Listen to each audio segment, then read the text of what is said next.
BRS Mahatma Gandhi వర్ధంతిని వినూత్నంగా నిర్వహించింది. కాంగ్రెస్ ప్రభుత్వంలో అవినీతి పెరిగిపోయిందంటూ గాంధీజీ విగ్రహానికి వినతి పత్రం అందించింది. నల్గొండ జిల్లా దేవరకొండలో మాజీ మంత్రి జగదీష్ రెడ్డి గాంధీ విగ్రహానికి వినతి పత్రం సమర్పించారు. 420 రోజుల కాంగ్రెస్ పాలనలో 420 హామీలు తొంగలో తొక్కిందని విమర్శించారు. తెలంగాణ రాష్ట్రంలో కాంగ్రెస్ ప్రభుత్వం ఏర్పడి ఈ రోజుకు 420 రోజులు అవుతుంది. యాదృచ్ఛికంగానో ఇంకో రకంగానో తెలియదు, కానీ కాంగ్రెస్ పార్టీ తన పేరుకు తగ్గట్టుగానే 420 అనే మాటకు తగ్గట్టుగా 420 హామీలను ఇచ్చి తెలంగాణ రాష్ట్ర ప్రజలకి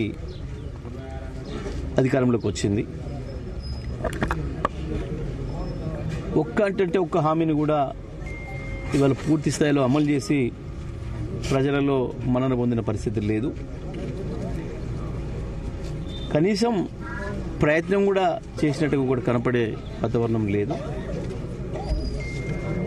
కేవలం పోలీసులను అడ్డబెట్టుకొని అణిచివేసి కాలం గడిపేద్దామనే పద్ధతుల్లో ఈ ప్రభుత్వం యొక్క ఆలోచన కనబడుతుంది.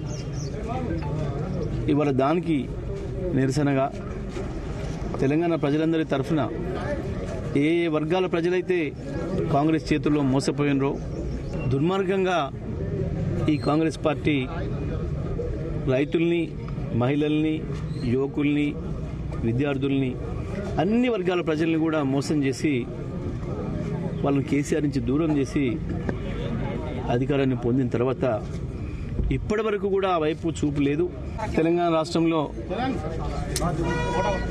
కాంగ్రెస్ ప్రభుత్వం ఏర్పడి ఈ రోజుకు 420 రోజులు అవుతుంది. యాదృచ్ఛికంగానో ఇంకో రకంగానో తెలియదు, కానీ కాంగ్రెస్ పార్టీ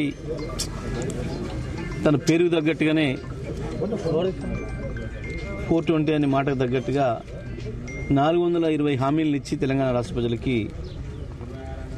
అధికారంలోకి వచ్చింది.